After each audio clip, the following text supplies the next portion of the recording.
هشام القندوسي، ضابط امن بالفرقه الجهويه لتفكيك التقنيه المتفجرات ولايه امن فاس. العمل ديال الفرقه او ديال التقنيه المتفجرات هو التعامل مع الاجسام المشبوهه وابطال مفعول العبوات الناسفه تقليديه الصنع، كذلك تامين الزيارات في اطار الاصفار الرسميه، مختلف التظاهرات منها الرياضيه، الثقافيه، السياسيه، المشاركه في الابحاث الجنائيه في حاله استعمال مواد متفجره، ومساعده التقنيه اثناء التفتيش.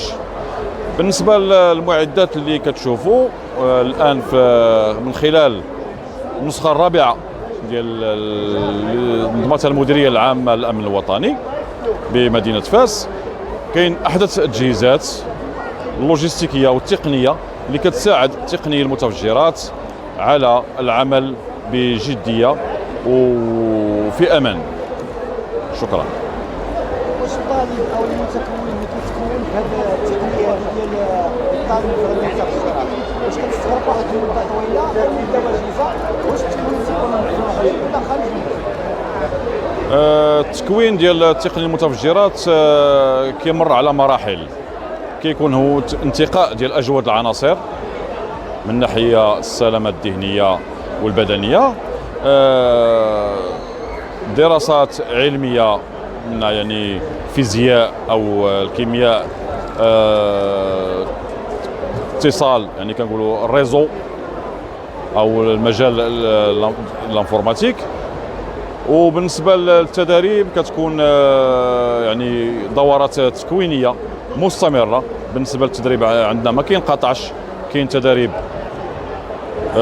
بالمعهد الملكي للشرطه، كذلك بالخارج كيكونوا دي فورماسيون كونتيني، ما كنقطعوش التدريب لان كاين ديما في هذه الشعبه كاين الجديد.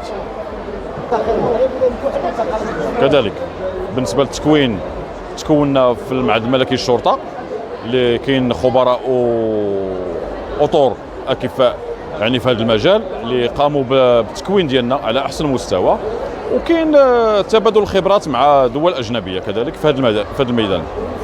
بالنسبه للشعبه هذه واش يعني يمكن يولج الطالب مباشره او ضروري يكون بعدا في اداره الامن يشتغل واحد المده عاد كيولج، ولا كيبدا الطالب مباشره يولج بعدا يبقى مفعول؟ بالنسبه لولوج لهذه الشعبه التقنيه هو ولوج ان العنصر او الموظف خصو يكون اصلا موظف تابع للمديريه العامه للامن الوطني، انه خضع للتدريب الاساسي ديال موظفي الامن الوطني. من بعد عاد هو كيشوف يعني المجال اللي هو كيعطي فيه انه يقدم طلب بالالتحاق بهذه الشعبه. ممكن تقول لنا على الايام الابواب المفتوحه بالنسخه الرابعه ديال المدينه؟ وبالنسبه للايام المفتوحه بالنسخه الرابعه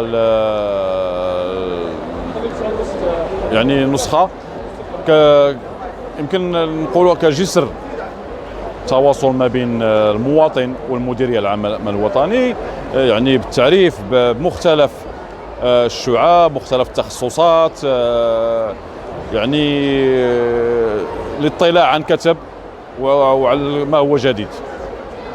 شكرا. شكرا. وشكرا لسعاده السيد.